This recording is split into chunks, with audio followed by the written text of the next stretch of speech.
Welcome back to the Untamed Social Podcast. Today, my name is Lainey, and we're here with... I'm Tyson Payne. It's Tyson and me today. Tyson, this is your second episode, right? That's right. Yeah, I'm really excited. Tyson and I work together closely on business development with Strella Social Media, and I think that the topic today is kind of different than what we've been doing on the podcast, but I think it's going to be really helpful for social media managers, digital marketers in general, and really focuses on something that's been a big topic, which is AI. Tyson, what were kind of your initial thoughts a couple of years ago when ChatGPT really came out with that first version? What were your thoughts on it?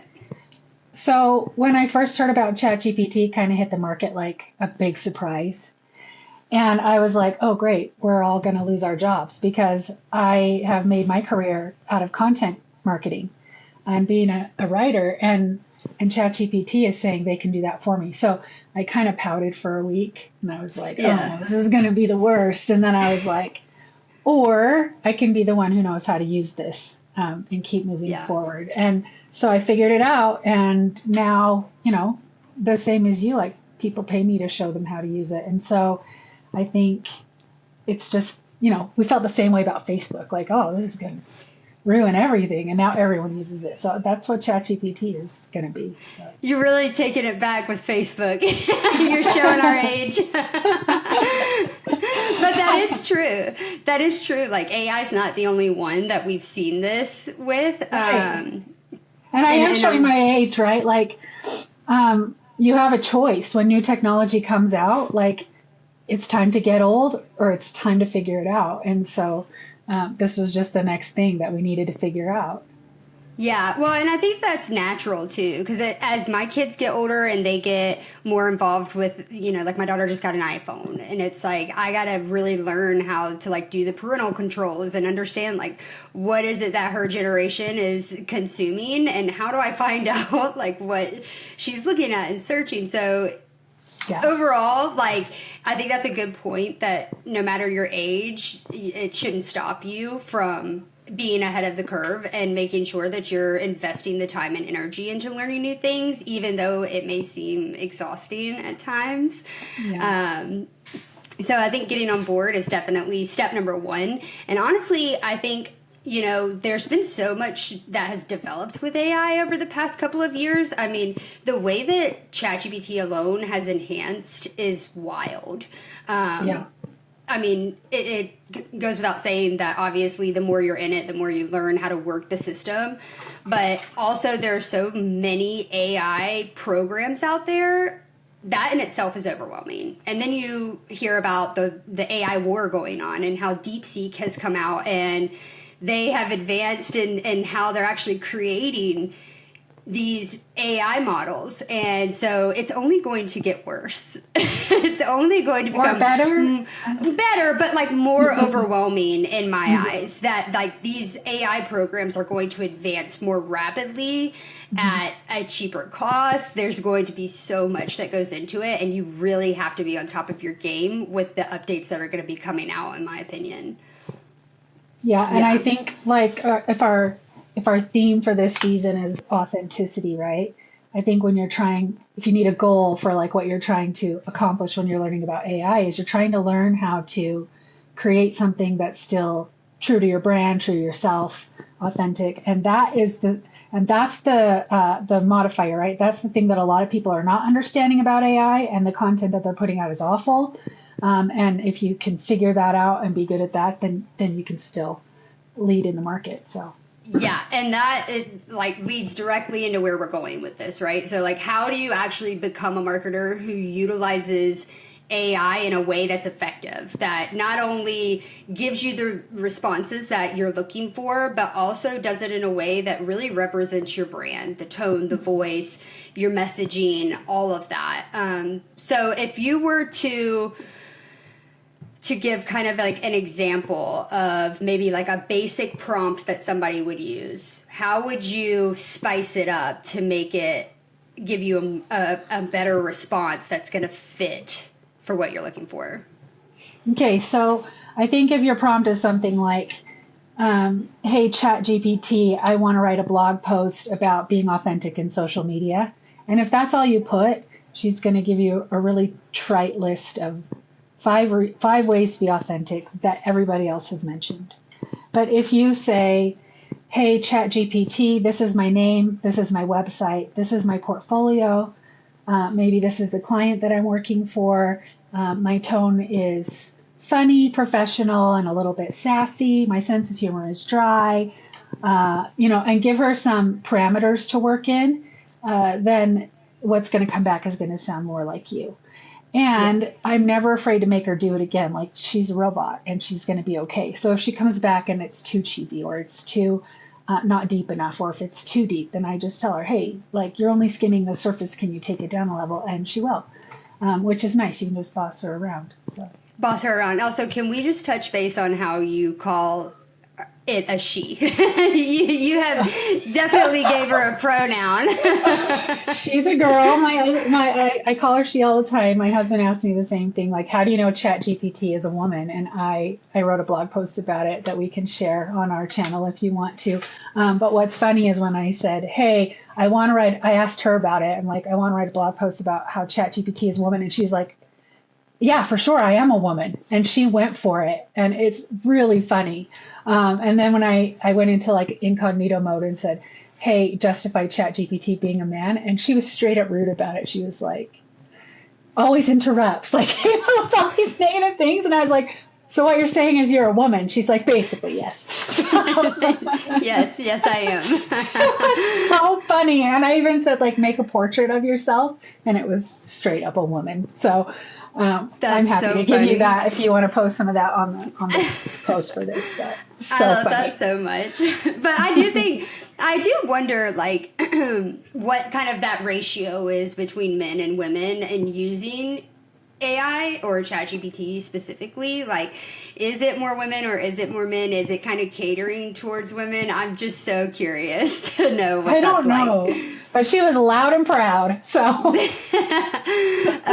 But going back to what you were saying about, giving AI more than just the basics is something I 1000% agree on. I've done a number of reels and TikTok videos about this, specifically about how detailed your prompts need to be. And really you have to first work on training AI, in my opinion.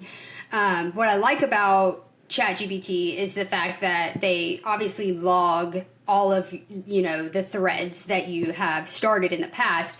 And a lot of people don't understand that, like, you can rename those threads. So, like, I have one that's specific for Strella that I have trained that AI to know exactly what the tone, the voice, the messaging is, but also not just what's about Strella, but what it is about our target audience, because that's something that people miss all the time, especially when creating social media content, is that they say, this is what my brand is about, blah, blah, blah, and they're completely missing the fact that their content needs to speak to a specific audience.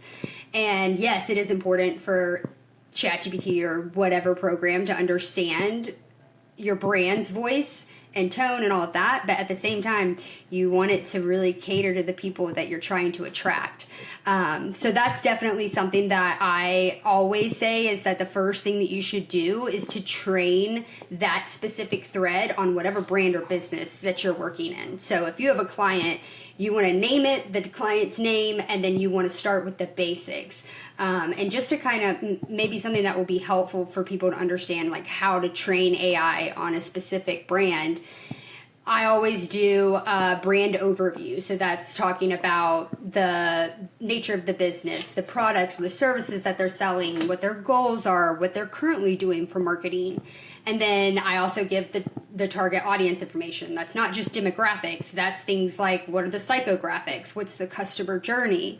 What are their pain points? What motivates them to buy? And then sometimes, depending on who the client is, I might give kind of a competitive landscape just to showcase, okay, these are the people in this specific niche that are doing really well and what they're doing really well. And then I give them the information about the brand message and the voice.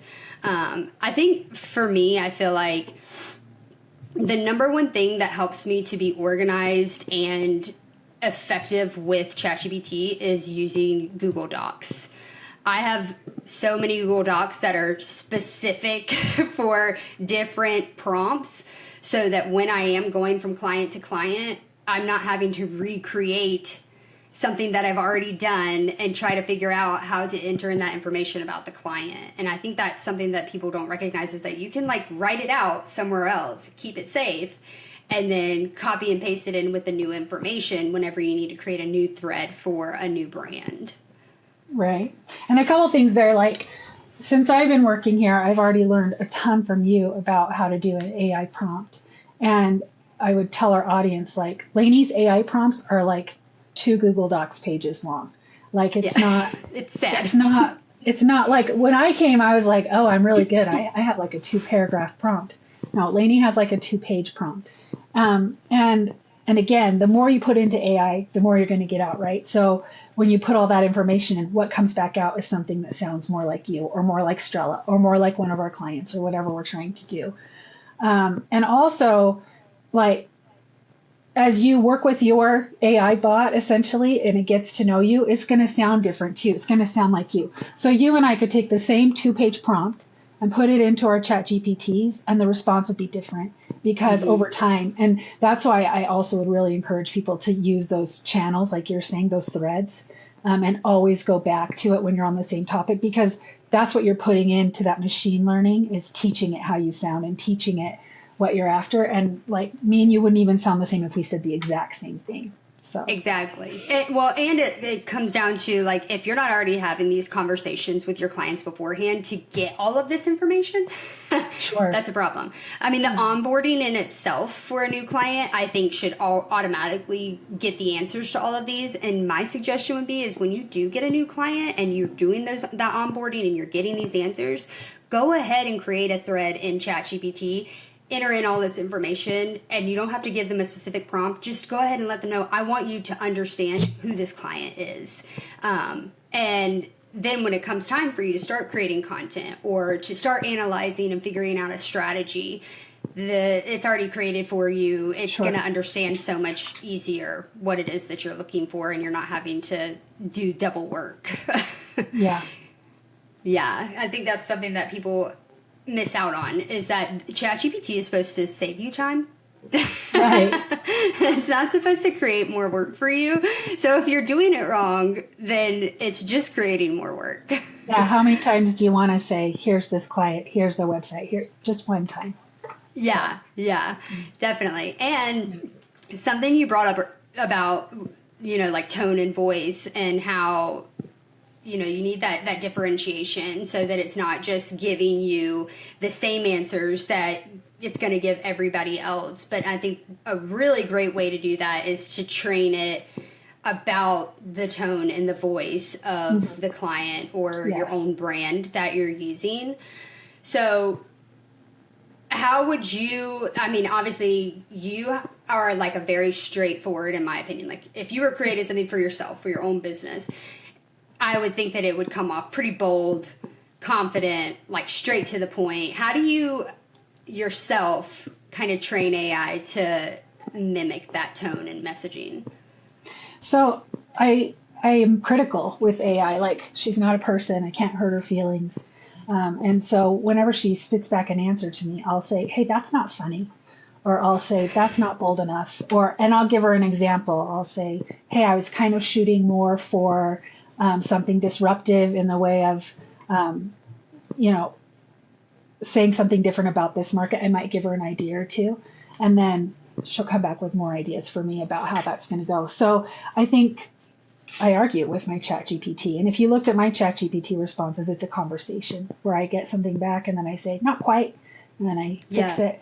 And it gets better and better. She's getting funnier, that's for sure, because I've told her she's not funny enough times, that she's starting to be a little funnier and give me better answers and just understand my tone. But I will say, do that for all my clients too. So I have a separate thread for every client, and in mine, I'm telling her she's not funny enough, but maybe in another's, I'm telling her that she's not professional enough. and she'll narrow it down for each of those threads differently and do a better job. So. Yeah, and I like that you said that because that's something that I do too, is giving examples. And especially if it's something that you're just starting out with, or you have a client that you're just starting to work with that you really want to mimic their tone. It's not to say that you always want to mimic what they've done in the past, because sometimes you might want to switch that up. But a good example would be, say you have a new client and they've got all of these Instagram posts, carousels, and what I have done in the past is I actually type out like 5 examples of their carousels with the exact wording that they put in them. And then I will say, take what they've done here, keep the tone, but like maybe add in a little bit more spice or whatever it is that it's lacking to really speak to their audience. And if you give it more examples, then it's going to be more likely to produce that back to you. Yeah, it kind of works both ways, right? Like sometimes I'm telling ChatGPT what I didn't like from her result. Sometimes I'm saying, hey, I wrote this thing up and it's just not ringing for me. And here's kind of, I'm not sure, but maybe it's not something enough. And then have her help me tweak what I wrote. And it can go both ways. And that's training the AI, teaching it what you're trying to say. So yeah, definitely. And thinking about it, something else I do with my Google Docs for my prompts is I have like a running list of tone and voice options. I mean, it's long, it says a lot of different things because sometimes you can get stuck, I feel like, trying to figure out what tone or voice you're looking for. So I might have like witty, clever, sharp, intelligent, quick, humorous remarks, down to earth, relatable, and I just have a running list of options so that I can kind of pull and understand, like, this is what this client is looking for. This is what this client needs, instead of trying to think off the top of my brain every 5 seconds of like, I don't even know what the tone is, Right. Can you share that to me? Can I have your... Yeah, absolutely.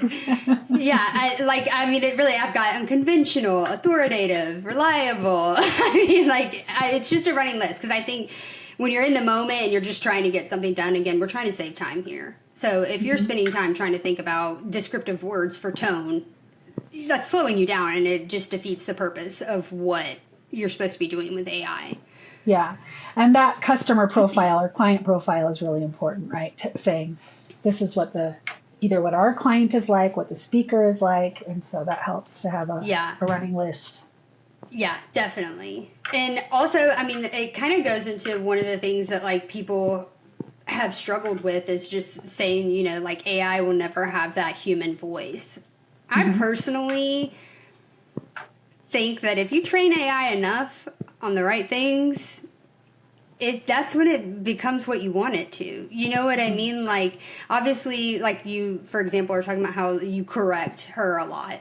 But at the same time, like, the more you correct her, the more you're going to get to the point where you're not having to correct her, which is the goal. Yeah, on my older threads, I don't have to do that as much, right? Exactly, yeah. So I think that, in my opinion, is a little bit of a myth that AI will not replace the human touch. I mean, yes, it takes work to get there, and it can't do it on its own. We have to be able to do that for her. But there is a point where it becomes kind of just like clockwork. You're putting in one prompt and she's spitting it out, and it's exactly what you're looking for.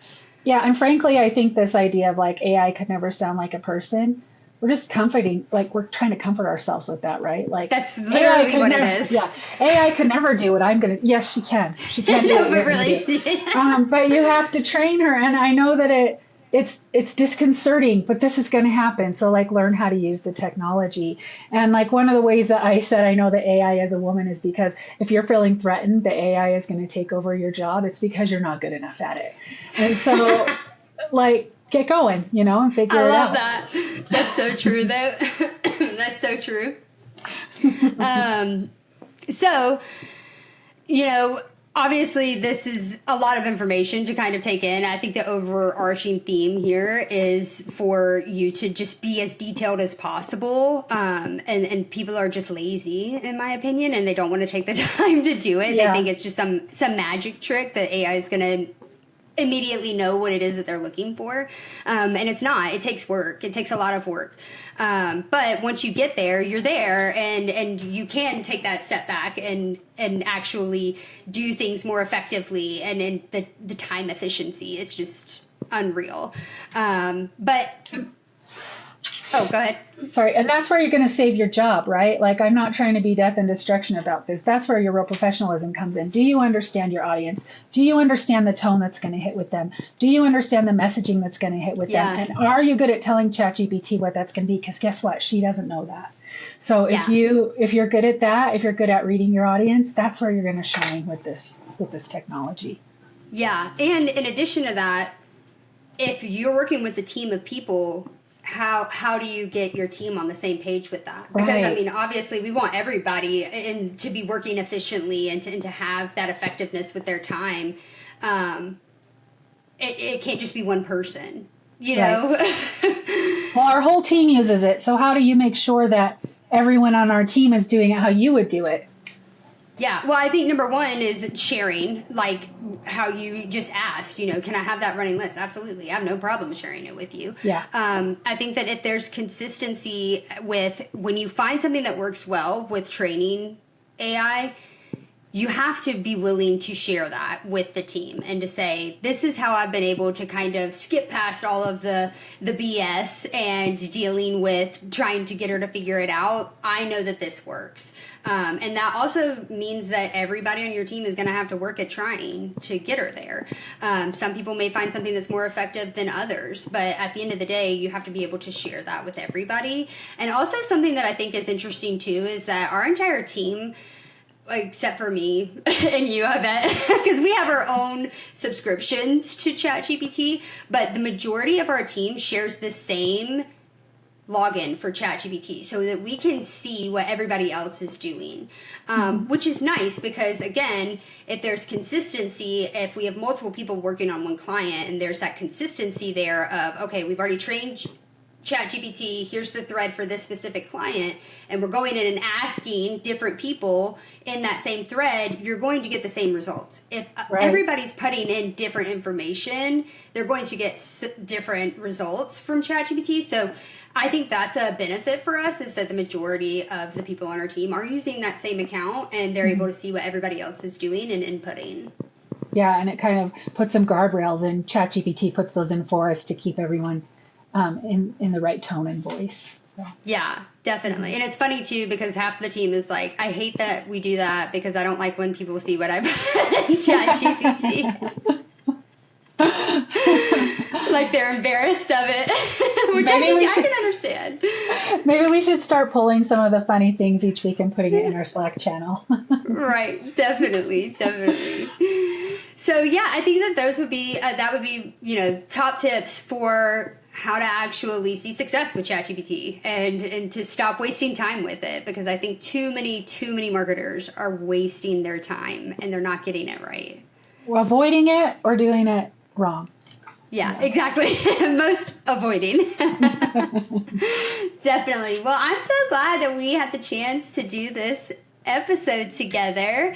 If you want to check out some of our latest episodes from season 2, we've got more to come. But in the meantime, feel free to let us know if you've got any AI questions. Tyson and I would be more than happy to answer. And we will see you next time. See you, Amy.